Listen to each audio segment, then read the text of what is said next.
bashiki ba Yesu Kristo wa dada ndani ya Yesu Kristo. Yesu yavuze ati sinyibita abagaragu banjye. Yesu alisema siwaite tena watumishi wangu, atahubwo mbita inshuti zanjye, ila ninawaita rafiki zangu. Kuko umugaragu atazi icyo shebuja akora, kwa kuwa mtumishi ajue kile ambacho bwana wake wa kazi anachokipenda. Ariko mwebweho, lakini ninyi nabahishuriye amabanga yose y'ubwami bw'ijuru, niliwafunulia siri zote za ufalme wa Mungu. Akaba ariyo mpamvu, ndio sababu atwita inshuti ze, anatuita rafiki zake. Akimara kuzuka, baada ya kufufuka kwake, yabwiye intumwa ati mugende mubwire bene data. Aliambia mitume ati mwende kwambia wa ndugu, ari Yesu, kongiye kwa data ari Yesu, ya kwamba mimi naenda kwa Baba na ni Baba yenu. Kongiye ku Mana yanjye ariyo Mana yanyu, naenda kwa Mungu wangu na njoo Mungu wenu. Akaba ariyo mpamvu, na ndio maana atwita bene se, anatuita wa ndugu zake, natwe tukamwita mukuru wacu, nasi tunamuita mkubwa wetu, tukamwita mwene data, tunamuita ndugu yetu. Twese tukitana bene data na bashiki bacu muri Kristo Yesu. Sie wote tunaitana wa ndugu na wadada ndani ya Kristo Yesu. None mwizina ry'umwami n'umucunguzi wacu Yesu Kristo, sasa katika jina la Bwana na mkombozi wetu Yesu Kristo, aho muri hose, kwenye mko pote, kure cyangwa hafi, mbali au karibu, mbashuje mw'iryo zina rikomeye, ninawasalimu katika jina hilo kuu, izina ry'umwami n'umucunguzi wacu Yesu Kristo, jina la Bwana na mkombozi wetu Yesu Kristo.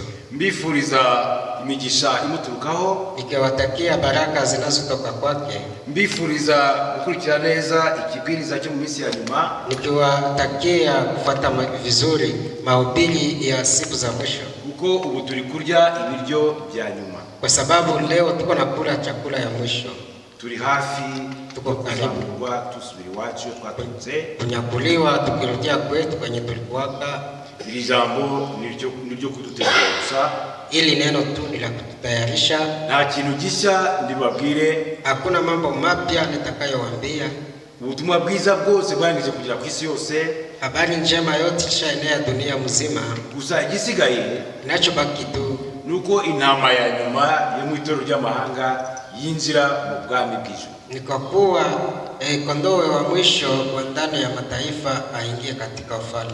Kuko ubwami bw'ijuru, kwa ufalme wa mbingu, ntabwo tuzabutangira uko tugezeyo, hatutayanzia kule, ahubwo tutangirira hano ku isi, ila tunayanzia hapa kwa dunia, tukiri mu mubiri na tungali ndani ya mwili, tukizera ko ibyanditswe bivugwa, tunaamini kama vile maandiko yanavyosema, hanyuma tukabatizwa mu byanditswe bivuga, baadaye tunabatizwa kama vile maandiko yanavyosema, tukabishyira mu bikorwa, tunaiweka katika matendo, kuko kwizera n'ibikorwa byiza birajyana, kwa kuwa kuamini na matendo mema yanatembea pamoja. Kwizera no kumva ijambo ry'Imana birajyana, kuamini na kutii neno la Mungu vinatembea pamoja.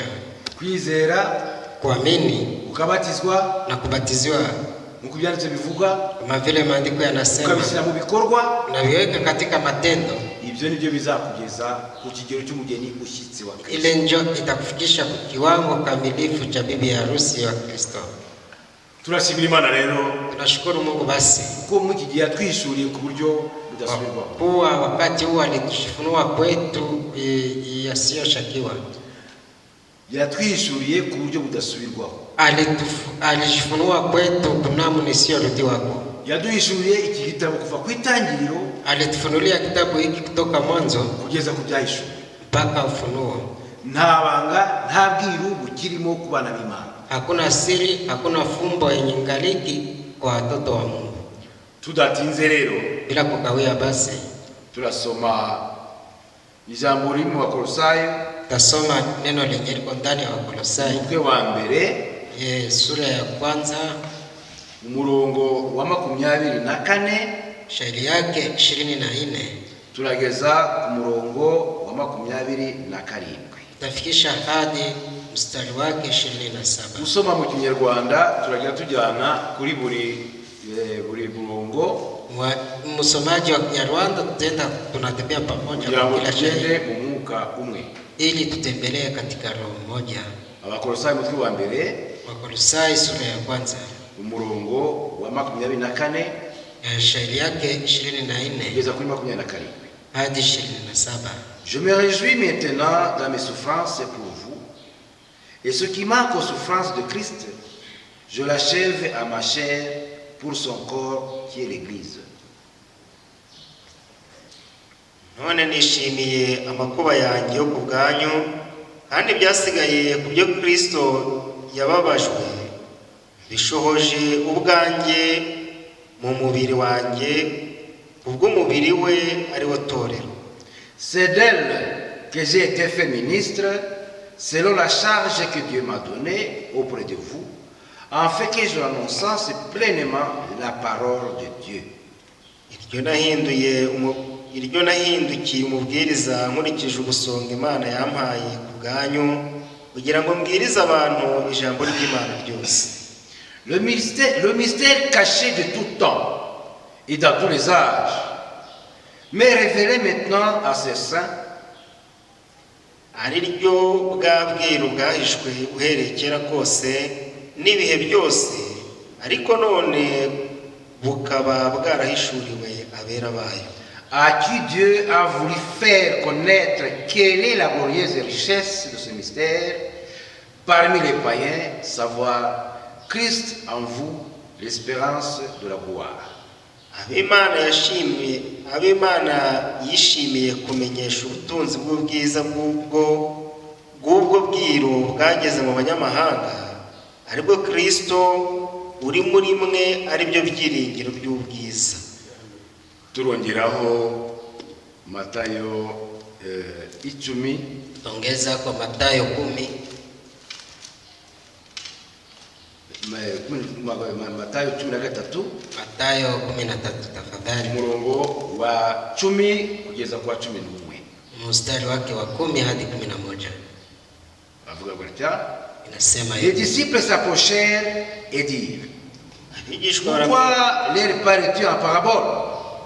abigishwa baramwegera baramubaza bati, ni iki gituma ubigishiriza mu migani? Jésus lui répondit: parce qu'il vous a été donné de connaître les mystères du royaume des cieux, et que cela ne l'a pas été donné.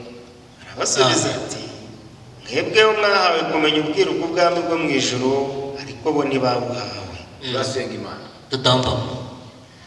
Mwami wacu kandi mucunguzi wacu Yesu Kristo, Bwana wetu tena mkombozi wetu Yesu Kristo, turagushimiye Mwami kwa tundi bugingo ijoro ryose, nakushukuru Bwana kwa kuwa umetulindia nafsi ukaba usiku mzima. umunsi mw'igitondo Mwami utugiriye ubuntu bwo kuza guteranira iruhande rwawe twumva amagambo yawe. Asubuhi ya leo umetujalia neema ya kukusanyikia kando yako tukija kusikia maneno yako. Izina ryawe ryera rihabwe icyubahiro n'ishimwe. Jina lako takatifu lipewe sifa na shukrani. Mwami wavuze ko mu isi ya nyuma nta muntu uzigisha undi ko ari we Mana. Bwana usema siku za mwisho hakuna atakayefundisha mwingine ya kwamba wewe ndiye Mungu, ahubwo wowe nyine uzigishiriza ubwoko bwawe. ila wewe mwenyewe utajifunzia kanisa lako. Ndagusabye Uwiteka Mana nshobora byose, Ninakuomba Bwana Mungu Mwenyezi, kugira ngo ijambo tumaze gusoma, ili neno ambalo tunamaliza kusoma, Mwuka wawe waryandikishije abe nawe uza kwisobanurira abana bawe bari kubyumva. Roho wako aliyeandikisha aja katafsiria watoto wako. Amadayimoni ashobora kuza kuturogoya, Mapepo ambazo yanaweza kuja kutuzuru, ndayirukanye mu izina rya Yesu Kristo. na zifukuza katika jina la Yesu Kristo.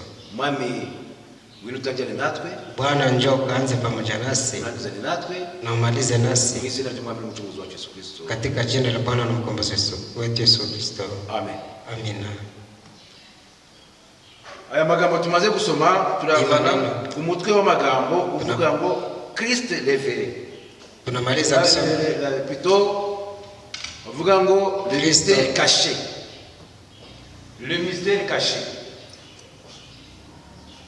Le mystère caché, ubwiru bwahishuwe.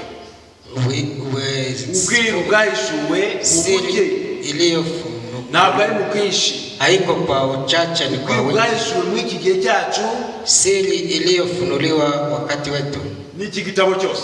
ni hii kitabu mzima. Iki gitabo Hii kitabu kirimo ubwiru, iko ndani fumbo, cyanditswe mu bwiru, inaandikwa ndani fumbo. ariko Imana ishimwe, Lakini Mungu ashukuriwe kuko mu iki gihe cyacu kwa kuwa wakati wetu huu, umukozi w'Imana Paulo atubwira ati, mtumishi wa Mungu Paulo anatuambia hariya ku murongo twasomye wa Bakolosayi mutwe wa mbere umurongo wa 16 kwenye tulisoma ndani ya Wakolosai sura yake ya kwanza, avuze ngo le mystère caché de tout temps, ubwiru bwahishwe mu bihe byose, siri iliyofichwa wakati wote et dans tous les âges, no mu bihe byose, mais révélé maintenant à ses saints, ahubwo ariko bwahishuwe mu iki gihe kubera be, ilifunuliwa wakati huu kwa watakatifu wake. Imana yacu atuonishimwe. Mungu wetu apewe sifa na shukrani. Byahishwe igihe cyose, ilifichwa wakati wote byatwanjirije waliotuanzia, ariko mu iki gihe, lakini wakati huu, iki gihe cyacu, wakati wetu, Imana iratwishyurira. Mungu akashifunua kwetu, yishyurira abera be, akashifunua kwa watakatifu wake, abera be, kwa watakatifu wake, ntabwo ari abantu bose, haiko kwa watu wote. kubandi igitabo kirahishe, kwa wengine kitabu hiki kinafichwa. utarizera Yesu Kristo, mwenye hayaamini Yesu Kristo neno, ijambo ni kuva ku itangiriro kugeza ni kutoka kumwanzo mpaka kufunuo, utongereye karutavanya, bila kuongeza na bila kuondoa. ubwo ni bwo bwiru, ile ndio fumbo bwirija ya hili neno, kandi iri jambo na hili neno ni Yesu Kristo, ni Yesu Kristo, nta wundi, hakuna mwingine. iyo utazi iri jambo, kama haujui hili neno, ngwisuri kuri jambo na ufunuliwe neno, nani ushobora kumenya Yesu Kristo wari, na huwezi kujua Yesu Kristo ni nani. Yesu Kristo niwe jambo, Yesu Kristo yeye ndio neno. Oh Seigneur Jésus. Oh Bwana Yesu. Yohana mutwe wa mbere, Yohana sura ya kwanza, Yohana mutwe wa mbere, Yohana sura ya kwanza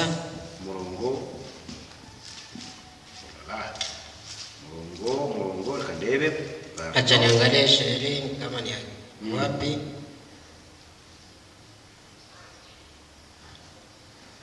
Yohana mutwe wa mbere, duhere ku murongo wa mbere. Yohana sura ya kwanza tuanzie mstari wa kwanza. Turajyana Tutaenda buhoro buhoro n'usoma Kinyarwanda, pole pole na msomaji wa Au Kinyarwanda. commencement était la parole, et la parole était avec Dieu, et la parole était Dieu.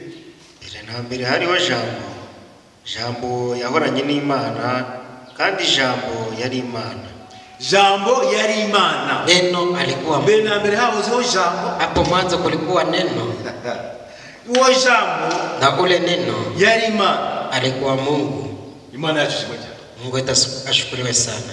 Wishyurwa iki kintu rero, funuliwa jambo hili sasa, nibwo bwiru bukomeye, ndio siri kubwa Imana yahisha abandi, Mungu alificha wengine, twende mu gihe cyacu, lakini sisi mwakati yetu iratwishyura, akajifunua kwetu. ibisekuru byose byabanje, vizazi vyote vilivyoanza ntabyo bari bazi, hawakuwa na vijua, ariko bitavuze ko ibisekuru byabanje, lakini haiseme kwamba ndani ya vizazi vyotangulia hamuna ndani watakatifu. Abera bari mu bisekuru byose, watakatifu wako katika vizazi vyote, kuva ku gisekuru cya mbere kutoka kizazi cha kugeza ku kwanza cya karindwi mpaka ya 7.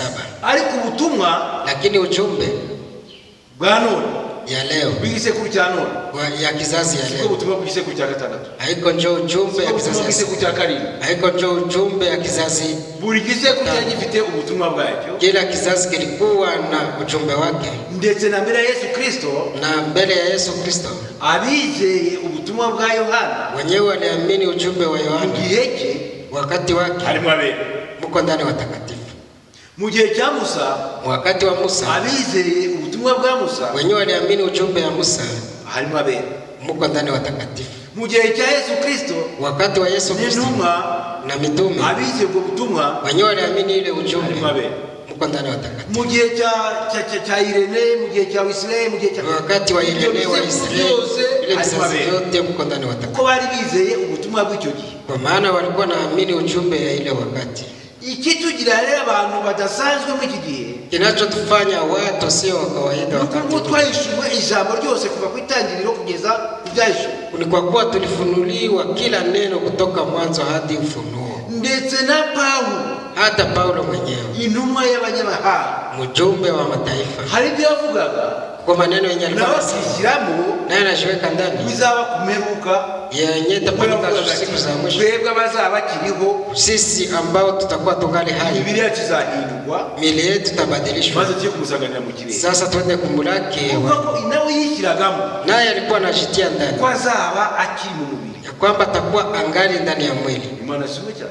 Mungu ashukuriwe sana. Haruko Paulo yavuga ati Huko kwenye Paulo alikuwa anasema ni bafurifu ya kima na wasikilia wivu wa kiungu kugira ngo nzabashingire umugabo ili ukwe niwaweshe mume mmoja umari utunganye mkiwa kama vile bikira safi. Yarazi yuko ari uzajya gushingira, ari uzapresenta, ari uzerekana, ari alikuwa anajua kama yeye atapeleka bibi harusi kwa Yesu. Ntabwo yarazi ko ari ibintu bizaba atakiri.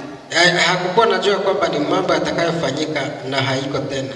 Ibyo byose byabaga bizaba nyuma, yale yote yatakayofanyika inkuru y'ibisekuru birindwi, habari ya vizazi 7. Paulo naye hakujua kuko yapfuye mbere yuko Yohana ajyaga ku cya Patmos. Alifariki kabla Yohana aende ku kisanga cha Patmos. Ni naho yaboneye ibyo bisekuru. Bale njo naye alipata ile vizazi. Imana yamuheretse ibizaba nyuma. Bale njo Mungu alimuonyesha atakayofanyika nyuma y'urupfu rwa nyuma byo kuzamurwa, inkuru yo kuzamurwa, mambo ya kunyakuliwa, inkuru ya millennium, habari ya millennium, inkuru yo kuzajya kwigisha. Ibyinshi byose byagaragaye, mengi yalionekana ku kigo cya Patmos, kisanga cha Patmos. Mungu twebwe twarabishuriwe, sisi tulifunuliwa inkuru y'ibisekuru birindwi, inkuru habari ya vizazi 7 ya mihuri 7. Ibyo byose ile yote tubimenye mu kiki, sisi ndio tunavitambua wakati Imana yatukushimira. Mungu atashukuru byose na ile yote Kristo inaonesha Yesu Kristo. Kuko Yesu Kristo yavuze, kwa Yesu Kristo alisema mu gihe cyacu, wakati wetu. Abayebrania umurongo wa 7, Waebrania sura ya 7 ati nje mu iki gitabo inakuja. Abayebrania 10, Waebrania 10, Waebrania 10 umurongo wa 7 shairi ya 7 avuga ati, inasema hivi: alors j'ai dit, voici je viens dans le rouleau du livre, il est question de moi. Irakunda avuga ni dore ndaje Mana, umuzingo w'igitabo niko byanditswe kuri nge, zanwe no gukora ibyo ushaka. Iki gitabo, hii kitabu, aya magambo arimo, maneno yenye kupatikana ndani ni Yesu Kristo. ni Yesu Kristo. Nusome iki gitabo nubonemo Yesu Kristo kwa ariwe Mana. Ukisoma hii kitabu na utaona ndani Yesu Kristo kama hivyo. Uisome tena mzuri. Nutumva upfukame, kama uelewe upige magoti, kugeza ukumenya ko iki gitabo, mpaka uelewe ya kwamba kitabu aya magambo arimo, maneno yenye kuwa ndani, ubukiri burimo, siri yenye kuwa ndani ari Yesu Kristo. ni Yesu Kristo. Imana yacu ishimwe cyane. Mungu wetu shukuriwe sana. Ndio mpamvu twebwe tukisomera, ndio maana sisi tunapoisoma ntabwo tubona Imana eshatu, hatuone wa Mungu watatu. uriya murongo wa Mathayo 28 murongo wa 19, ile shairi ya Mathayo 28 aho Yesu avuga ati, kwenye Yesu anasema, mugende mwigisha amahanga yose, nendeni mkafundishe mataifa yote, mwaite abigishwa banjye, mwafanye kuwa wanafunzi wangu, mubabatiza mu izina rya Data, mkiwabatiza katika jina la Baba. Izina rimwe s'il vous plaît, jina moja, ntabwo ari amazina, haiko majina. izina ry'umwana, jina la Mwana ni ry'Umwuka Wera na la Roho Mtakatifu. Abandi bakabona, wengine wanaona utatu, bakabona Imana eshatu zitandukanye, wanaona Mungu watatu tofauti, zuzuzanya, wenye kuwenyenezana. ariko twebwe dusome, lakini sisi tunaposoma dusanga tunakutana Data, Mwana, Baba, Mwana, Mwuka Wera na Roho Mtakatifu na matitre, ni vyeo, ni vyeo. Haleluya, amen. Jina rya Data la Baba, izina rya Mwana, jina la Mwana, izina ry'Umwuka Wera, jina la Roho Mtakatifu. Haleluya, amen. ni ryo zina ryo bashaka, ile jina ryo wanahitaji. Ntabwo rero haiko sasa intumwa zazo zabibwiye zonyine ubwazo, wametume wao ndio walifunuliwa. byasabye ko Yesu Kristo, ilibidi Yesu Kristo wenyine azishurira, ye peke ajifunue. yarazibiye ati, yeye aliwaambia, mugende mutegereze imbaraga zava mu ijuru, nendeni mkangojee nguvu za kutoka juu, mugende mutegereze Yerusalemu, mwende mkangojee Yerusalemu. ibyo turabisanga mu Luka 24, ile tutaikuta ndani ya Luka 20:49, aya yake 40. izo mbaraga zava mu ijuru, zile nguvu zitakazotoka mbinguni, nizo zizababwira, Jose zitawaambia iyo zili jari, ile jina ni jina gani. Mwuka Wera rero waraje, Roho Mtakatifu sasa alikuja umunsi wa Pentekoste. siku ya Pentekoste. Uwo munsi ile siku bavuga mu ndimi, wakasema kwa lugha. Isezerano yari basezeranije. Ahadi alikuwa amewaahidi Lirasohora. likatimia. Mu minsi ya nyuma Sema siku za mwisho nzasuka umwuka wanjye nitamwaga roho wangu Iremwa byose. juu ya viumbe abakuru vyote. n'abakobwa bazahanura. Wana na Abasaza bazahanura. wa binti zenu watatabiri Mavision, vijana na wazee watapata ndoto. Iwo munsi wa Pentekote Ile siku ya Pentekoste Roho Mtakatifu aliwashukia. Yoweri 20:28 urasohora. Yoeli 2:28 ikatimia. Bavuga mu ndimi, Wakasema kwa lugha, barahanura, wakatabiri, ndetse baravuga bati bari abantu basinze. hata wakasema wale watu wamelewa. Petero wasigiye itorero agahaguruka Petro aliyeachiwa kanisa ati kasimama. ntabwo twasize ku isaha ya gatatu, Hatukuelewa hii ni saa 3. ahubwo wa mugabo mwabambye agapfa agahamba Ile ule mume mliosulubisha kakufa na kuzika. Na siku ya 3 kafufuka. niwe Imana yagize Kristo. Ule njoo mwenye Mungu amefanya Bwana na Kristo. Babyumvise ko ari wagize Kristo, Waliposikia kwamba yeye njoo amefanywa Kristo, bari bazi Kristo waliwe. hawakuwa najua Kristo ni nani. Bari bazi Kristo waliwe. Walikuwa najua Kristo Bari bazi ko Kristo ndiwe Masia. walikuwa najua Kristo yeye ndio Masihi. Bari bazi ko Masia ari Imana. Walikuwa najua Mesia ni Mungu. Haleluya. Amina. Babyumvise batyo, Waliposikia hayo batubita mu biti. wakachomwa katika mioyo. Babaza Petero n'izindi ntumwa bati, Wakaswali Petro na mitume bagabo bene wengine, data, waume ndugu mbese zetu, tugire gute? je tufanye nini? Byabaye ngombwa yuko Petero abasubiza, Ilikuwa muhimu Petro na wajibu wera akijaa Roho Mtakatifu ati buri muntu wese yihana, kasema kila mtu atubu, abatizwe mu izina rya Yesu Kristo. abatizwe katika jina la Yesu Kristo. Matayo yari aho ngaho, Mathayo alikuwa pale, nta mpaka yigeze ajya na Petero. hakukuwa na bishana na Petro. Niwe wanditse uriya murongo wa 20 mu Matayo 28 murongo wa 19. Yeye ndiye aliandika ile Mathayo 28:19. Kuko bose bari mu mwuka umwe, Kwa kuwa wote walikuwa katika roho moja, imbaraga z'ijuru zibarimo, zile nguvu za mbingu zikiwa ndani ari na yao, Yesu Kristo ubwo wari wagarutse. na Yesu Kristo yeye ndiye alikuwa Niwe amerudia. wari wagarutse mu mwuka wera Yeye ndiye alikuwa amerudia ndani ya Roho Mtakatifu mkanisa, kuko yari abasezeranije ati, kwa kuwa alikuwa amewaahidi ya kwamba sizabasiga muri imfubyi, sitawaacha kama yatima, nzagambana namwe nitarudia nikae pamoja kugeza nanyi umunsi w'imperuka. mpaka siku ya mwisho. Uwo munsi rero Ile siku sasa nta mpaka zigeze ziba, hakukuwa mabishano, ibanga ryarahishuwe siri ilifunuliwa, y'izina rya Data jina la Baba na Mwana na Mwana n'Umwuka wera. na Roho Mtakatifu.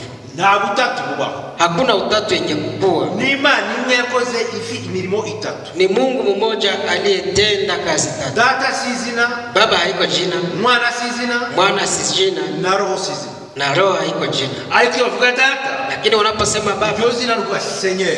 ile jina ni kusema Bwana. Iyo bavuga Umwana, Wanaposema Mwana ni ukuvuga Yesu. ni kusema Yesu. Umwana ni Yesu. Mwana ni Yesu. Cet esprit Mwuka wera Kristo, Yesu Kristo. ni Yesu Kristo. Zake byose bibumbiye mu izina rimwe rya Yesu Kristo. Yote yanaindiwa katika jina moja, Umuze Yesu nafungiwa wenyine, katika jina moja la Yesu Kristo. Umuze Yesu wenyine, Ukisema Yesu yeye pekee, waba wibeshye. utakuwa umedanganyika. Kuko ba Yesu ni benshi muri Bibiliya. Kwa wa Yesu ni wengi ndani ya Dufite Biblia. amazina atatu ya Yesu, ya Yesu bandi. Tuko na majina tatu ya wa Yesu wengine. Kuko Yesu ari ijambo, Kwa kuwa Yesu ni neno, iyo iri jambo wongereye ili neno unapoongezea cyangwa ukavanaho, wala unaondoa, uba wigishe Yesu. unasema Yesu mwingine. Haleluya. Amen. Ababaye Yesu wundi, Anakuwa Yesu mwingine, ntabwo abakiri Yesu Kristo. haiko tena ni Yesu Kristo. Ababaye Yesu ko Yesu Kristo ni ijambo. Anakuwa Yesu mwingine kwa kuwa Yesu Imana yacu ni neno. ishimwe cyane. Mungu atashukuriwe sana. Abakorinto ba kabiri Waraka wa pili ya Wakorinto 11 11, ndetse turahera ku murongo wa mbere na tutaanzia shairi ya kwanza, wa 11, sura yake 11. aho Yesu avuga ati, Pale ndio Yesu anasema, ni Petero, Petro, ni Paulo, Paulo tafadhali. Paulo uri kuvuga kuriya, Paulo yeye anasema, avuga ati, kwenye anasema, oh, si vous, murongo wa mbere, si vous pouvez supporter de ma part un peu de folie, mais vous me supporterez. icyama mukanyihanganiraho hato ku bupfu bwanjye, nyamuneka munyihanganire. Car je suis jaloux de vous, d'une jalousie de Dieu, parce que je vous ai fiancé à un seul époux, pour vous présenter à Christ comme une vierge pure. Kuko mbafuhira ifuhe ryo mu buryo bw'Imana, kuko nabakwereye umugabo umwe ari we Kristo, mubashyingire mumeze nk'umwari utunganye. Toutefois, de même que le serpent séduisit Ève par sa ruse, je crains que vos pensées ne se corrompent et ne se détournent de la simplicité à l'égard de Christ. Ariko ndatinya yuko nk'uko ya nzoka yohesheje Eva uburyarya bwayo, ko ariko intekerezo zanyu zayobywa mukareka gutungana no kubonera bya Kristo. Car si quelqu'un vient vous prêcher un autre Jésus que celui que nous vous avons prêché, ou si vous recevez un autre esprit que celui que vous avez reçu, qu'un autre évangile que celui que vous avez embrasé, vous le supportez fort bien. Iyo haje umuntu ubabwira Yesu wundi tutababwiye, mukakira undi mwuka mutakiriye mbere, cyangwa ubundi butumwa mutemeye, mumwihanganira mubikunze, ariko nge ko mutanyihanganira. Abo bantu rero, wale watu sasa, abo bantu wale watu bigisha Kristo wenyewe wanafundisha Kristo mwingine, baba bazanye ubundi butumwa, wanaleta ujumbe mwingine, bafite undi mwuka wundi, wanakuwa na roho wengine. uwo ni Yesu wundi wabigisha, Ni Yesu mwingine mwenyewe igihe wanafundisha. cyose batigishije nk'uko intumwa zigishije. Kila mara hawafundishe kila siku Dusimbuze kama hawafundishe kama vile. rero, dusimbuze kugera mu murongo wa gatatu, Tukiruka kumstari wa 3, mwumve uko abo bantu babavuga. msikie jinsi wale watu wanawataja. Ces hommes-là sont des faux apôtres, des ouvriers trompeurs, déguisés en apôtres de Christ. Verset 13. Bene abo ni intumwa z'ibinyoma, ni abakozi bariganya bigira nk'intumwa za Kristo. Et cela n'est pas étonnant, puisque Satan lui-même se déguise en ange de lumière. Kandi byose igitangaza kuko na Satani ubwe yihindura nka marayika w'umucyo. Il n'est donc pas étrange que ces ministres aussi se déguisent en ministres de justice. Leur fin sera selon leurs œuvres. Nuko rero ubwo bimeze bityo, ntibyaba igitangaza kugira ngo abakozi be nabo bigire nk'abakozi b'abagabura ibyo gukiranuka, iherezo ryabo rizahana n'imirimo yabo. Turareba rero muri Yohana 7, Tutaangalia ndani ya Yohana 7, duhereye ku murongo wa 25, kianzia shairi yake 25. Jean 7, verset 5. Yohana 7:25. Tunaanza kuona yuko Yesu Kristo Tunaona kwamba Yesu Kristo niwe mwana. yenjo mwana. Tuone kwa niwe data. Tunaona kwamba yenjo baba. Tuone yuko ari nawe mwuka wera. Na yenjo Roho Mtakatifu. Iyo ni ibanga ryahishuwe. Ile ni siri iliyofunuliwa Muri iki gitabo birandikwa. ndani ya kitabu vikaandikwa. Duhere kuri Yohana 5 murongo 43. Tuanzie Yohana 5:43. Angoni tuza kuona yuko Anenjo tutaona ya Yesu Kristo aliwe data. Yesu Kristo yenjo baba. Ndio zina rya data. Yenjo jina la baba. Yohana 5 Yohana 5 umurongo wa 43. aya yake 43. Aravuga ati, Anasema, yani, tenda pamoja. je suis venu au nom de mon Père. Amen. Et vous ne me recevez pas. Si un autre vient à son propre nom, vous le recevrez.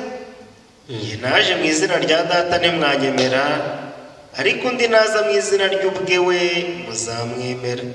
Mystère caché. Ubwiru bwahishwe. Arawishuza. Anaifunua. Yerekanye yuko yaje mu izina rya Se. Anaonyesha kwamba alikuja katika jina la babake. Ndio izina rya data, Jina la baba ni Yesu Kristo. ni Yesu Kristo. Ndio maana Yesu Kristo avuga ati, Joma Yesu Kristo anasema, naje mu izina rya data, nilikuja katika jina la baba, ariko ni mwanyeme. lakini hamkunikubali. Undi naza mu izina rye bwite, Ye mwingine akikuja katika jina lake mwenyewe, muzamwemera. mutampokea huyo. Angaha ni Yesu, Hapa ni Yesu data, kama baba. niwe data. Yenjo baba. Imana yacu ishimwe cyane. Mungu wetu ashukuriwe sana. Noneho turebe Yesu Kristo Sasa tuangalie Yesu Kristo nk'umwuka we. kama Roho Mtakatifu. Turabibona tabiona Yohana 14 Yohana 14 umurongo wa 25 aya yake 25 haravuga ngo inasema ni Je vous ai dit ces choses pendant que je demeurais avec vous. ibyo mbibabwiye nkiri kumwe namwe. Mais les consolateurs, l'Esprit Saint, que le Père enverra en mon nom, vous enseignera toutes choses et vous rappellera tout ce que je vous ai dit. amen. Ariko umufasha ari we Mwuka Wera, uwo Data azatuma mu izina ryanjye. Haleluya. Amen. Uwo Data azatuma mu izina ryande? Mwenye Baba atatuma katika jina la nani? Mu izina rya Yesu Kristo. Katika jina la Yesu Kristo. Yesu Kristo niwe Mwuka Wera. Yeye ndiye Roho Mtakatifu. Komeza frere. Endelea tu. Ariko umufasha ari we Mwuka Wera, uwo Data azatuma mu izina ryanjye. Amen. Niwe uzabigisha byose, abibutse ibyo nababwiye byose. Haleluya. Amen. Yesu Kristo niwe Mwuka Wera. Yesu Kristo ndiye Roho Mtakatifu.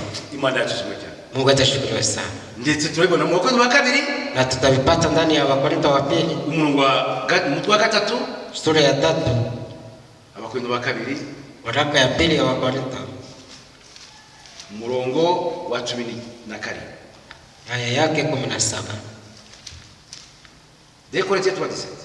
Abakorintho wa kabiri cyo 3 umurongo 17. Haravuga iki? Nasema hivi. Oh, le Seigneur c'est l'esprit. Et là où est l'esprit du Seigneur, là est la liberté. Amen. Ko rero umwami niwe Mwuka, kandi aho umwuka w'umwami ari niho haba umudendezo. Amen. Imana yacu ihabwa icyubahiro. Mungu wetu apewe sifa na shukrani. Angaha na kumufisa yuko Yesu Kristo Hapa msikia Mwuka kama Wera. Yesu Kristo ndiye Roho Mtakatifu. Nta butatu bubaho, s'il vous plaît. Hakuna utatu yenye kuwa. Hili jambo ntabwo ubutatu ribaho mu gitabo ntabwo ntawo ryanditse. Neno utatu haikwake ndani ya hii kitabu. Imana yaratwishe mu gisekuru cya nyuma. Mungu alishukurua kwetu mkizazi ya mwisho Kugira ngo tugere kugera cyo mugeni ushize. ili tufikie kiwango kikamilifu cha bibi harusi. Tugiye kureba noneho aho Yesu Kristo ari umwana. Kwenye Yesu Kristo ni mwana. Yohana 9 Yohana 9 Yohana 9 35 haravuga ngo iki? inasema nini? Yohana 9 35 haravuga ati anasema hivi.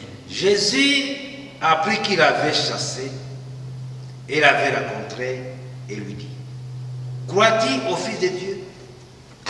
Yesu yumvise yuko bamusunikiye hanze, aramushaka, amubonye aramubaza ati, mbese wizeye umwana w'Imana?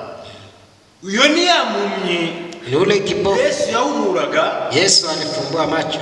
Bamubaza uwamuhumuye, Wanapomuuliza mwenye alimfungua macho, ni umugabo witwa Yesu. akasema ni mume mwenye kuitwa Yesu. Babaje ababyeyi be batereka ntabwo twego tubizi. Walipouliza wazazi wake wakasema sisi hatujui hili. Nawe aza kugira ibisoni cyangwa se ubwoba wala na hoga. Abayahudi ko bashobora kumwica. Abayahudi kwamba wanapasha kumuua. Wale baramuje kugisha mu izina rya Yesu. Kwa walikuwa wamekataza kufundisha katika jina la Yesu. Ndio zikavuga ati tubwire niba.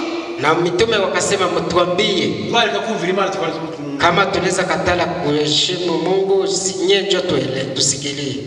Uwo muntu wari wahubutse rero, ule mtu mwenye alikuwa ameona sasa aza kuza gusenga, akakuja kusanyika, ahura na Yesu, akakutana na Yesu. Yesu ni mwambaza gati. Yesu pale ndio akamuuliza.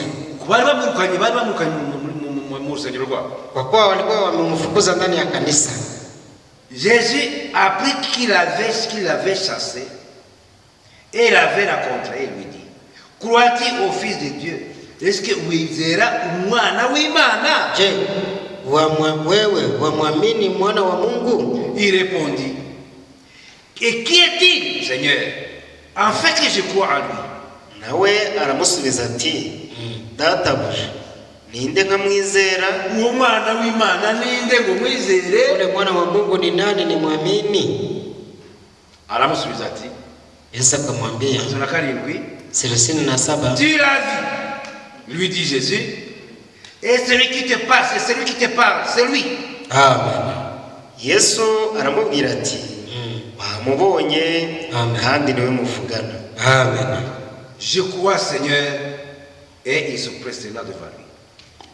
Nawe aramubwira ati databuja ndizeye, aramupfukamira. Amen. Numva hano rero yuko Unasikia hapa ya kwamba Yesu Kristo ni umwana, Yesu Kristo ni mwana, Yesu Kristo niwe data, Yesu Kristo yeye ndio baba, Yesu Kristo niwe mwuka wera. Yesu Kristo yeye ndio Roho Mtakatifu. N'ubwiru Ni siri bwahishuwe mu gihe cyacu, iliyofunuliwa wakati wetu, ariko kugira ngo natwe tubimenye, lakini kusudi nasi tuvitambue, ntabwo ari ubwenge bwacu, haiko kwa akili yetu, ntabwo ari imbaraga zacu. haiko juu ya nguvu zetu. Yesu yigishaga mu migani. Yesu alikuwa anafundisha kwa mifano. Impamvu abanyeshuri bamubaza bati, wanafunzi wakamuuliza, kuki wigisha mu migani? kwa nini unafundisha kwa Ngo mifano? mwebwe mwahawe ubuntu bwo kumenya ubwiru bw'Imana, Ni kwa kuwa ninyi mlipewa neema ya kujua siri ya Mungu, ariko bo ntibabihawe. lakini wao hawakupewa. Natwe ntabwo twakwiratana icyo twahawe ku buntu, Nasi hatuwezi jivuna na chenye tulipewa kwa neema, ahubwo tugomba gushimira gusa uwadukunze akatwishyura ku buryo budasanzwe. ili tunapasha kufurahia na mwenye aliweza kushukuru kwetu mnamo sio ya kawaida. Bene data bashiki banjye, Wandugu nanyi dada zangu, iki gitabo, hii kitabu kugisoma ni byiza. kuisoma ni mzuri.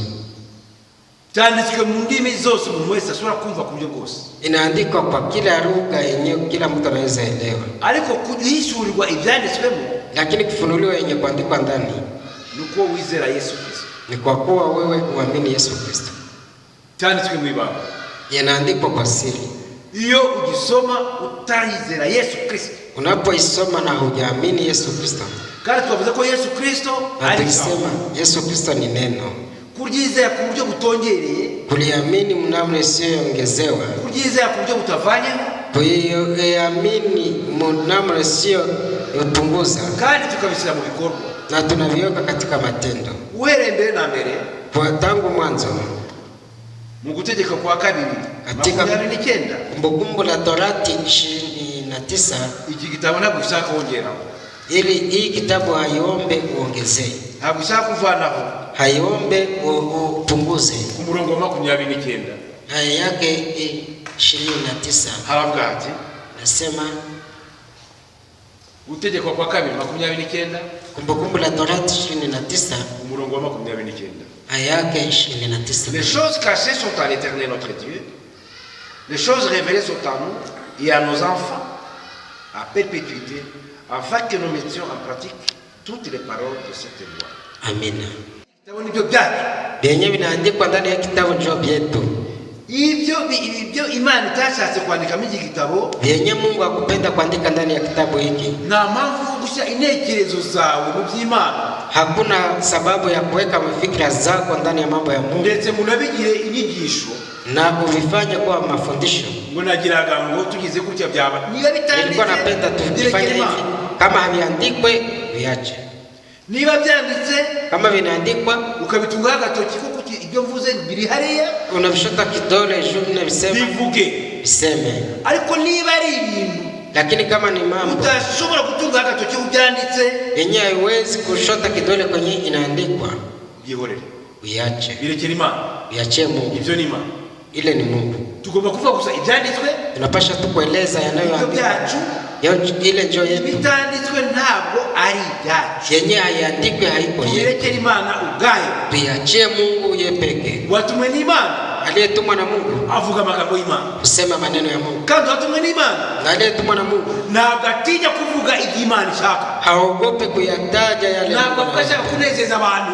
Hasiki yake anapenda kupendeza Nta muntu watu. ufite ijuru aza gushyiramo, nta muntu ufite ijuru aza gushyiramo, Hakuna mwenye iko na mbingu yenye atakwenda. nta muntu wagupfiriye ku musaraba. Hakuna mwenye alikufia msalabani. Tangaza ubutumwa nk'uko Imana yabyanditse, Tangaza injili kama vile Mungu aliandika udatinya abantu. bila kuogopa watu. Paulo aravuga ati Paulo anasema mu Bagalatiya umutwe wa mbere, ndani ya Wagalatia sura ya kwanza. Abagalatiya umutwe wa mbere, Wagalatia sura ya kwanza, ntabwo tugomba gutinya abantu, hatupashe kuogopa wanadamu nta nubwo dukorera abantu. na tuhudumie wanadamu. Aravuga ati Anasema ku murongo wa 10, ayake 10. Et maintenant, est-ce la faveur des hommes que je désire ou celle de Dieu? Est-ce que je cherche à plaire aux hommes?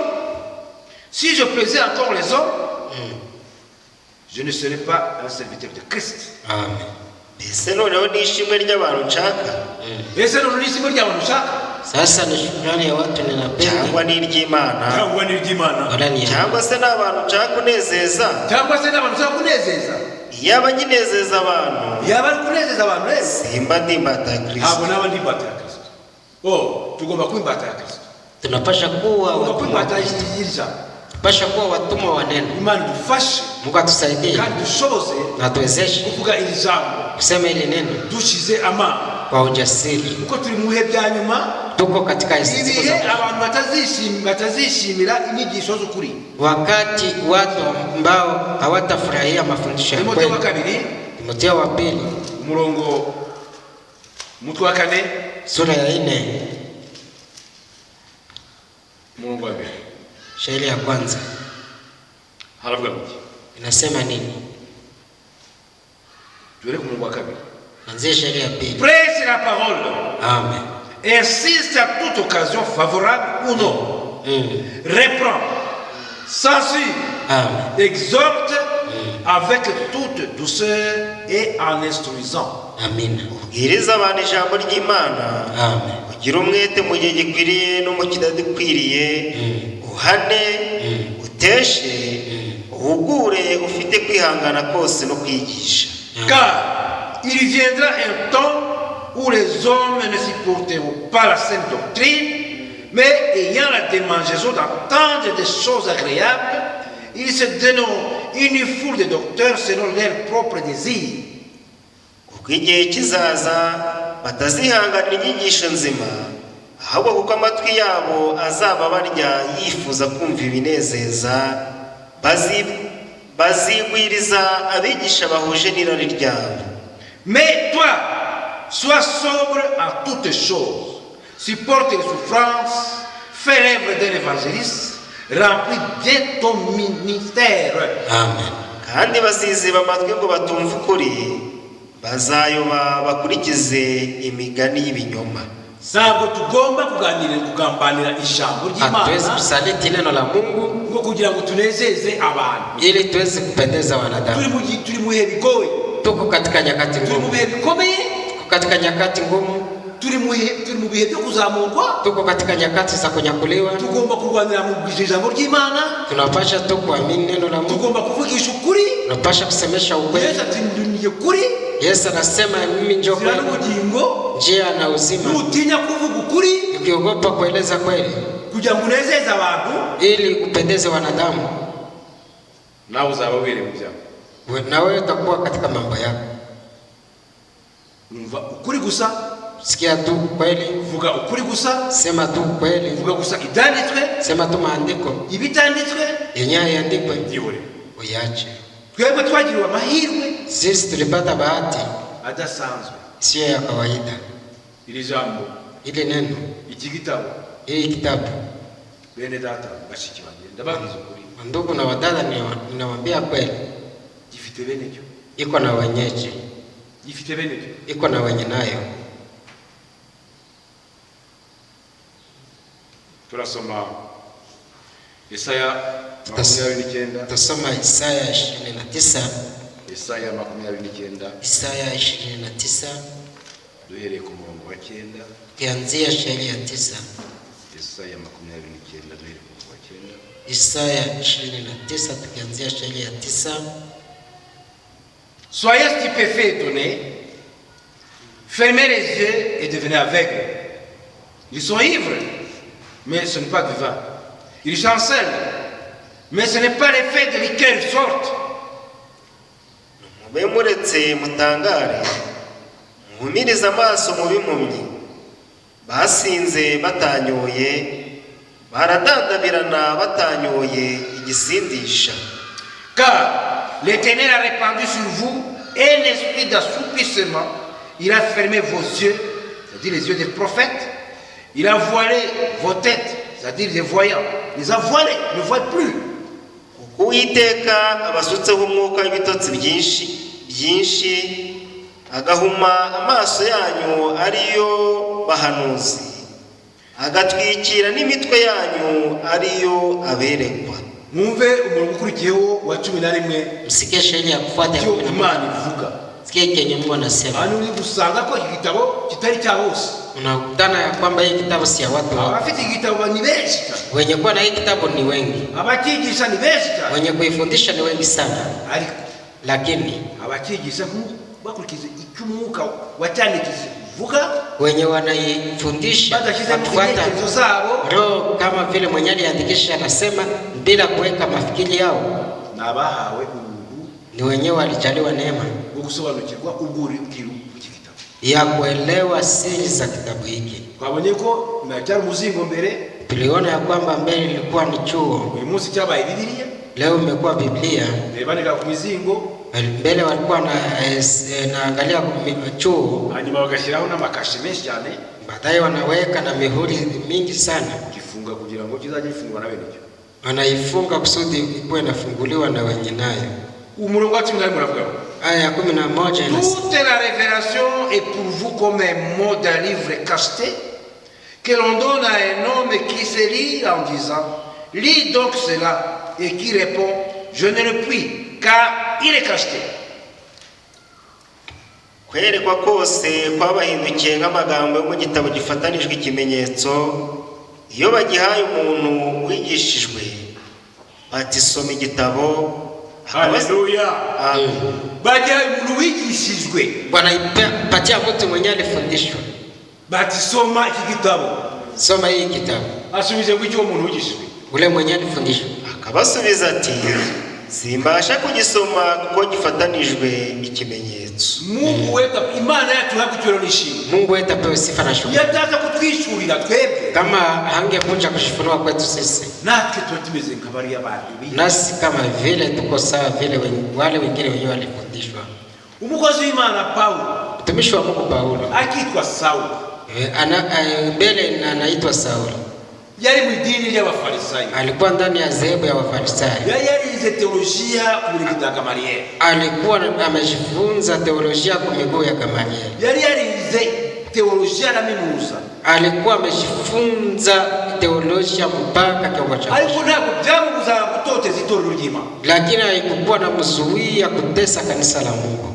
Ndetse n'abishe Stefano nawe yararimo, hata na wenye waliua Stefano naye alikuwa ndani, niyo bafashaga imyenda ye, yejo alikuwa na wasaidia na mavazi yake. Ariko ku Imana yari yamumenye kera kwa sababu mukozi wayo, lakini munyamahanga, kwa Mungu alikuwa amemjua tangu awali ya kwamba atakuwa mtumishi wake wakati ya Musa yari mu nzira ya Damasiko kuja kufunga bera b'Imana, wakati alikuwa mjia ya kwenda Damasiko kwenda kufunga watakatifu wa Mungu. Imana aramubonekeye, Mungu alijionyesha kwake, arabatizwa, akabatizwa na Anania, ntabwo yongeye kujya kwiga teolojia, hakuenda tena kujifunza teolojia, yagiye gukora imyaka 14 muri Arabia, alienda maliza miaka 14 ndani ya Arabia. Ati reka nsubire i Yerusalemu njye kureba ko ibyo nigisha, akasema acha niende rudia Yerusalemu na angalia wale nibyagendanye n'abagendana na Yesu, ariko numva njoo yengine atembea pamoja na yengine ilingana na Yesu na mitume, n'abandi kwibukirusa, na kama nisione kama niko nachukia bure. Asubiye Yerusalemu, akarudia Yerusalemu, aragenda agezeyo, alipofika reka twasome, acha tupasome Wagalatia ngira mu kabiri, Wagalatia nafikiri ni sura ya 2. hapo wale mnateguye, haiko shairi yenyewe nimeandaa. Tuye kumwali karibu, anzie shairi ya 7.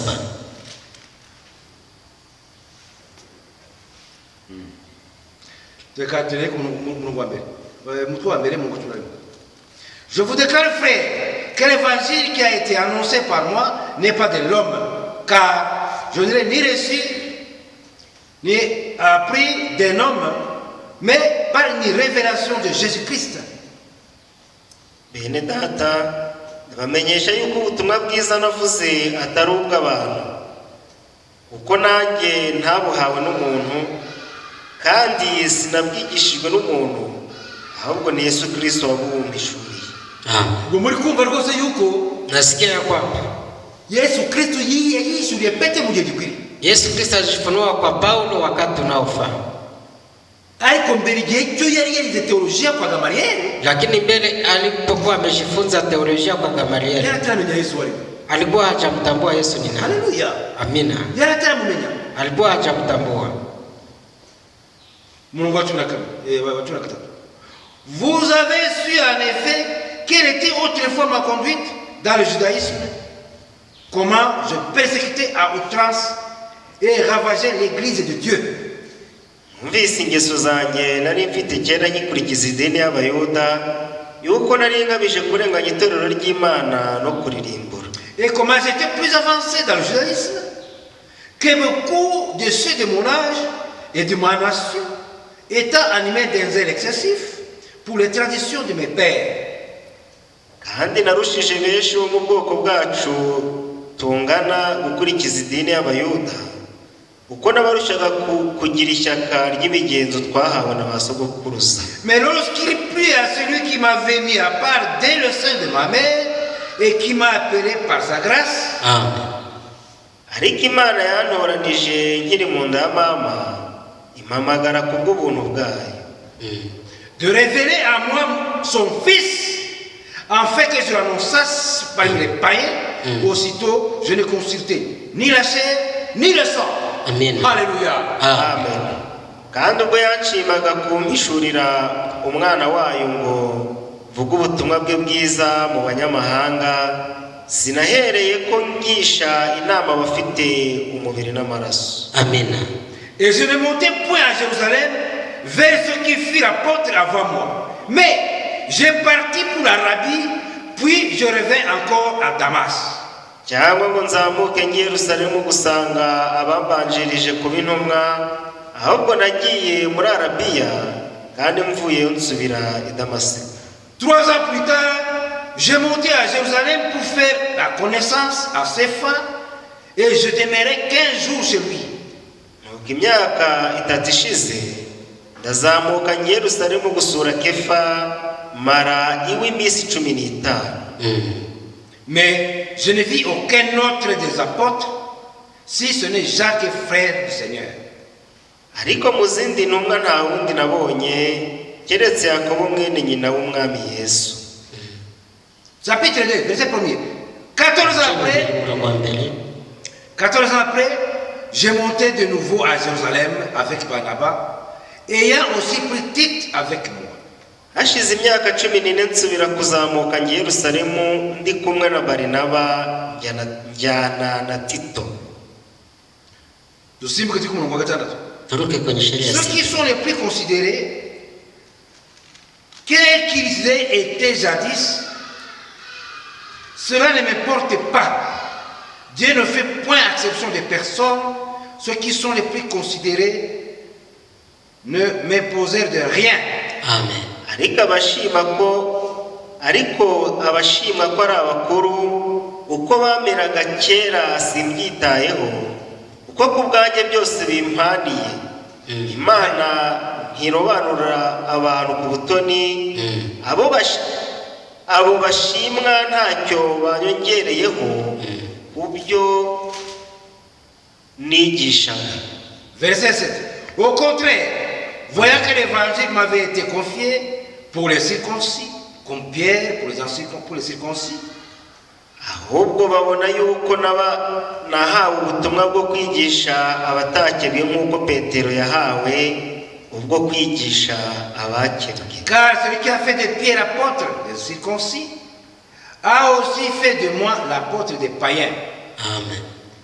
Kuko wahaye Petero ubutware ngo atumwe ku bakebwe, hari naye wabumpaye nanjye ngo ntumwe ku banyamahanga. Verset 9.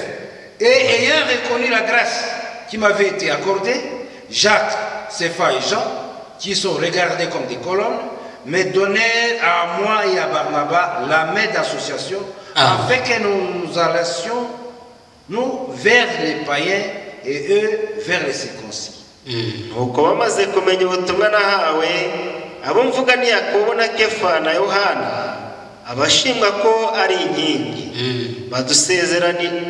badusezeranira ngewe na Barinaba ko bazafatanya natwe babihamishije gukorana mu ntoki ngo twebwe tujye mu banyamahanga nabo bajye mu bakennye. Imana yabyibalishe. Hapa nilipenda sema hapa. Iki kitabu wagereza abantu bizi. Kitabu wanaipatia watu walio. Wasome ngo ntabwo babishobora kuba babona kiriho wasome. Wanasema haiwezi kwa maana imewekwa huru. Nibabwo bari kubona ibirimo. Hawaone vyenye viko ndani. Dusubiye kuri Isaya 29. Tunarudia Isaya 29. Tugere ku murongo wa 14. Tufikie sasa shairi ya 12. Ou comme un livre qu'on donne à un homme qui ne sait pas lire et en disant lis donc cela et qui répond je ne sais pas lire. Maze bakagiha utigishijwe bati soma iki gitabo abasubiza ati reka da sinigishijwe. Jewe sinzi gusoma kuko nigishijwe. Sijue kusoma kwa maana sikufundishwa. Murumva kubaye kubigishijwe nasikia kwa wale waliofundishwa ko babona kiriho amakashe wameshindwa kuisoma kwa maana wanaona inafungwa na mihuri. Utarigishwe mwenyewe hakufundishwa sasa yeye hapo yize hakujifunza yasione kubisoma na hawezi kuisoma. Ndio maana abantu benshi watu wengi bagomba gushimira Imana wanapashwa kushukuru baba bize wale wenye wamesoma abatarize hata wenyewe hawakusoma. Imana yashatse kwishura mu gihe cyacu lakini Mungu alipenda kujifunua wakati yetu. Ni ubuntu bw'Imana, ni neema ya Mungu. Tugomba gushimira Imana tunapashwa kwimazeyo kwa natwe twebwe nasi haiko sisi ntabwo ari ubwenge bwinshi tusha abandi haiko elimu nyingi yenye tunapita ila ni neema ya Mungu ngo yatumenyeke kwa maana alitujua tangu awali. Ubwiru bw'Imana bw'Imana siri za Mungu na urakomeye ni kubwa. Tutasoma Isaya kumenya Yesu ari kujua Yesu ni jambo kumenya Imana wala kujua Mungu ntabwo ari ikintu cyoroshye. Hii sio jambo rahisi. Ntabwo ari ikintu cyoroshye. Haiko jambo rahisi. Hapana. Tutasoma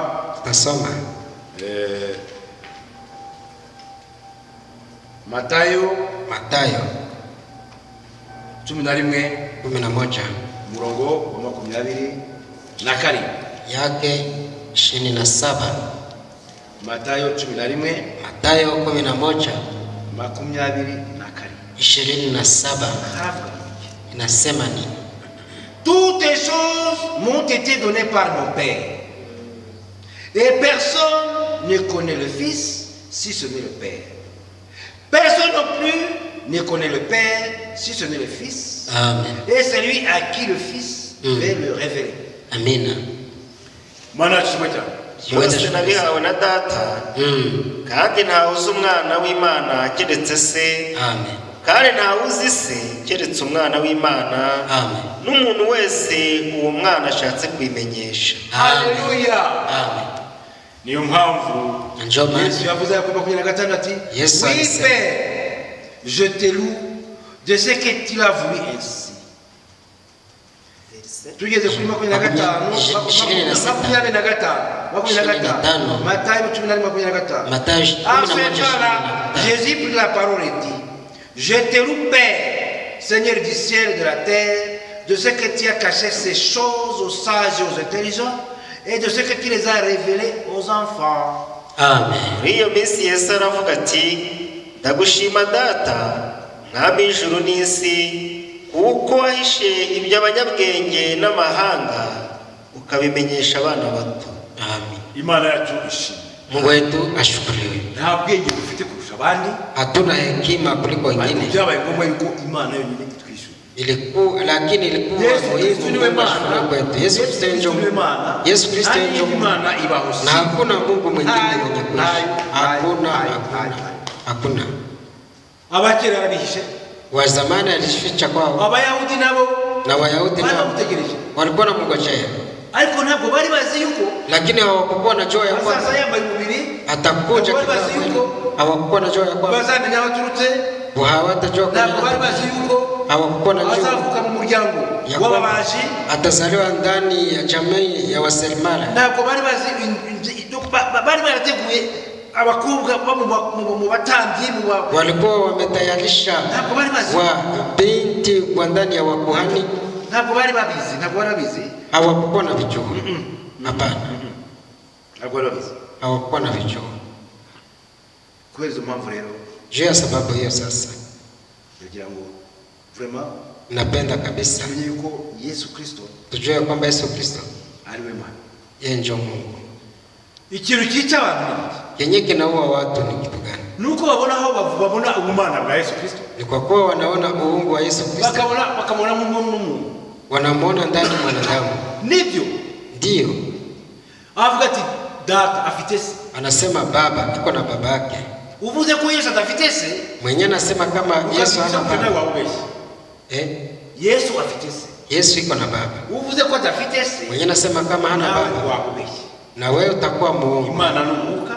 Mungu ni roho. Ariko Imana yashatse umubiri. Lakini ule Mungu alishitafutia mwili. Umaze kuboneka. Ule mwili lipo Imana yiswe data. Mungu pale nje aliitwa baba. Ntabwo wabona hangana hamwe mu gitabo. Hawezi pata hata nafasi moja. Hao wanditse ngo Imana mwana. Kwenye wanaandika Mungu mwana. Imana umwuka wera. Mungu roho mtakatifu.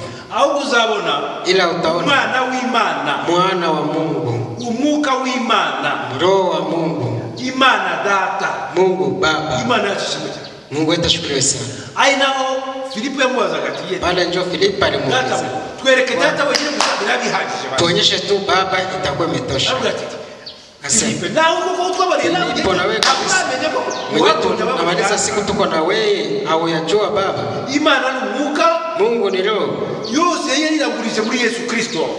Yote alikuwa ameimwanga ndani ya Yesu. Na undi mwerekanye Imana. Hakuna mtu mwingine mwenye anaonyesha Imana igaragarijemo. Hakuna mwenye Mungu alizihirika ndani. Imana bose bari muri Yesu Kristo. Mungu wote alikuwa ndani ya Yesu Kristo. Yesu Kristo yari Imana 100%. Yesu Kristo alikuwa Mungu 100%. Yesu Kristo kama umuntu 100%. Yesu Kristo anakuwa mwanadamu 100%. Aho ngaho niho bitanga abantu b'abanyabwenge. Pale njoo vinakosa watu wa elimu wanakosa kuelewa.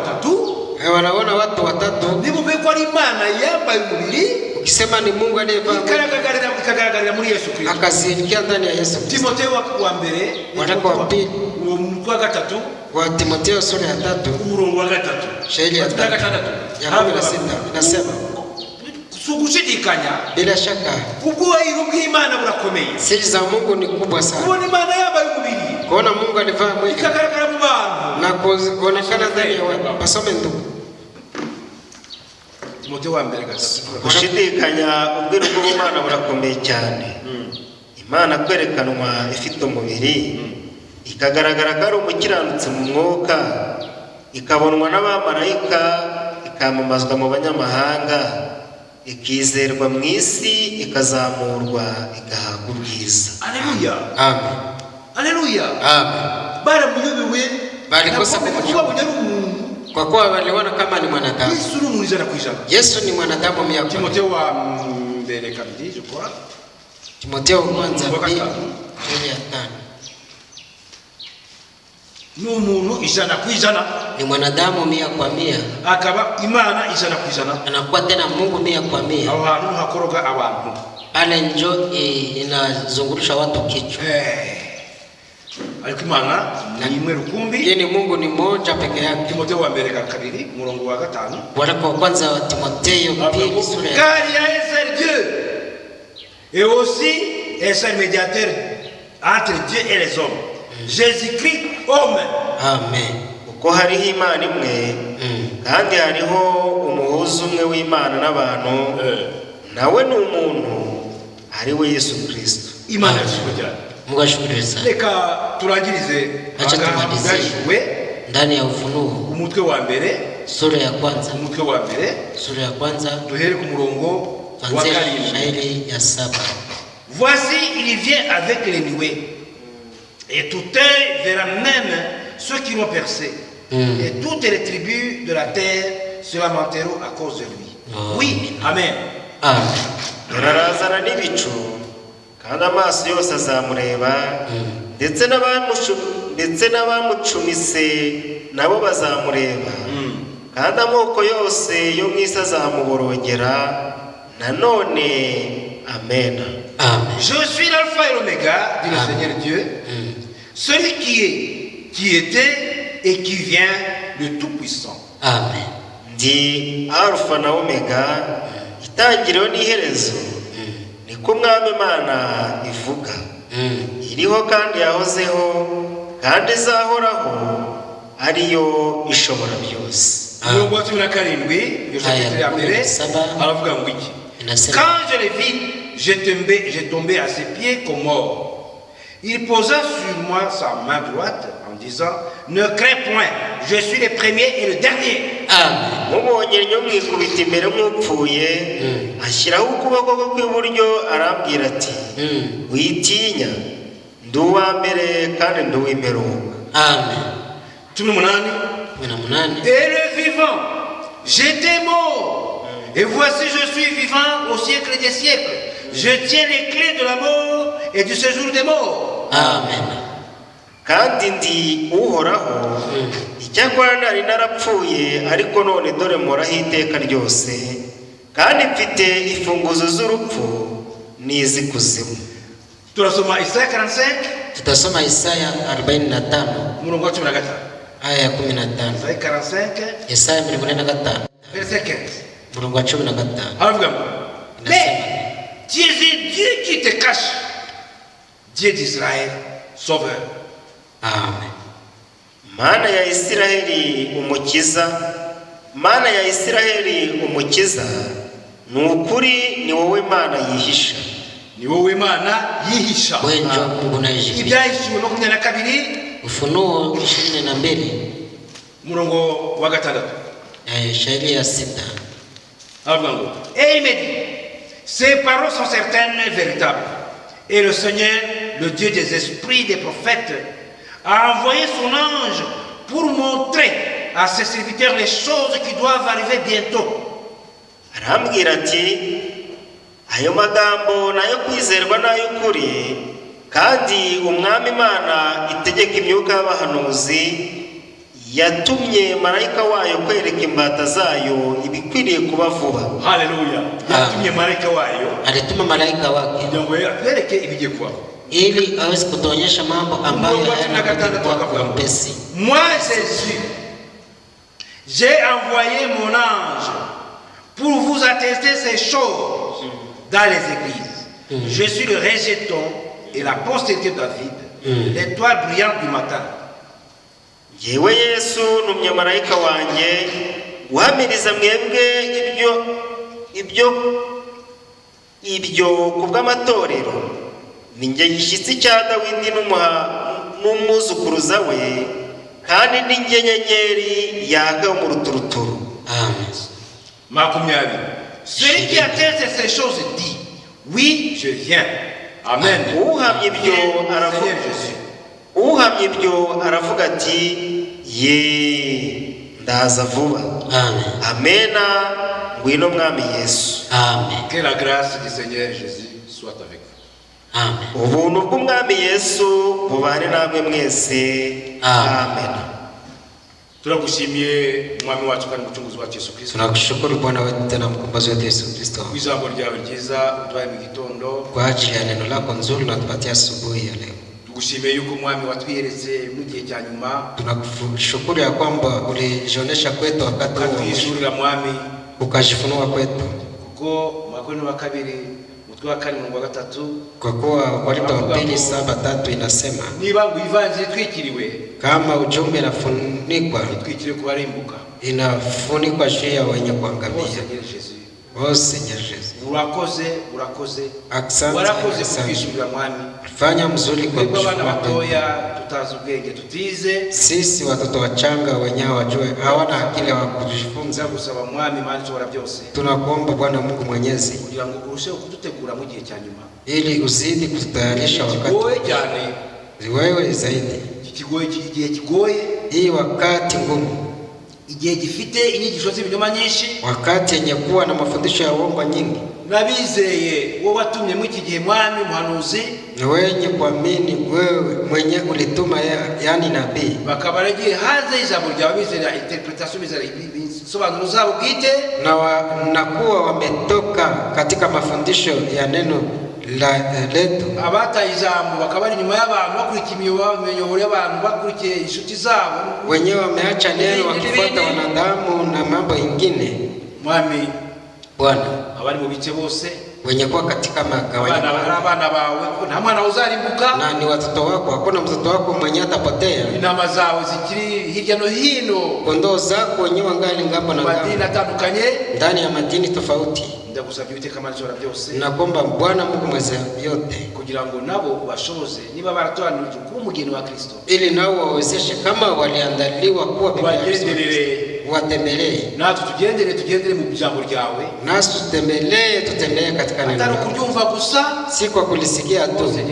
Kuko Yakobo umutwe wa 2 murongo wa 22, kwa kuwa Yakobo kwanza 25 nasema mushyire ijambo ryanjye mu bikorwa, uweke neno langu katika matendo. Mwo kuba ukumva gusa, msiwe pale tu kwa kusikia, kuko kumva ni byiza, kwa kusikia ni vema, kumva magambo yao ni byiza, kusikia maneno yako ni vema, ukashyira mu bikorwa mwami, lakini kuweka katika matendo Bwana ni byiza kurushaho, ni vema zaidi. Hahirwa basoma n'abasomerwa, nasema heri wenye kusoma na wenye kandi bagashyira mu bikorwa amagambo yanyu, na kuweka katika matendo maneno yao. Tuhereze kuyashyira mu bikorwa mwami, tupatie kuyaweka katika matendo Bwana. Tukusabye mu izina rinesha, tunakuomba katika jina la ushindi, mu izina rikomeye, katika jina kuu. Tusabira abakozi bawe bose mwami, tukuombea watumishi wako Bwana, uhere ku Frère Frank, kuanzia kwa ndugu Frank, iritoro rya Gisenyi, kanisa hili la Gisenyi, nitoro rya byose ku isi yose, na kanisa lako kwa dunia mzima. Tusabira mwami kugira ngo nikuombea Bwana kusudi urusheho kudutegura, uzidi kututayarisha mwiki gihe mwami, ko nyine warabivuze ngo wakati huko kwa uzagitegurira kanisa lako utajitayarisha, ugishyire ridafite ikizinga n'iminkanya, usichukulie bila kuwa na mkunjo na lawama mwami. Niki gihe Bwana, wakati huu nta gihe kigisigaye, hatuna tena muda ko kurangazwa n'ibyisi, kwa kuzubalishwa na mambo ya nasa, n'imibereho y'isi, kuzubalishwa na maisha ya dunia, iby'umubiri tubishyira uruhande, ile tuyaweke pembeni, ibyo mu ijuru yakimuka tudushimbe, imambo ya roho yonjo tuweke mbele. Mwami musabirize kubyumvise, nakuomba nikiamini kwamba mmevisikia kwanjye, ariko gusubiza no kwawe, na kuomba ni kwangu lakini kujibu ni kwako. Basi nagusabye ugere ubuntu muze mu Yesu Kristo, yenye sikuombe tupatie kwa neema kwa katika jina la Bwana wetu Yesu Kristo, amen.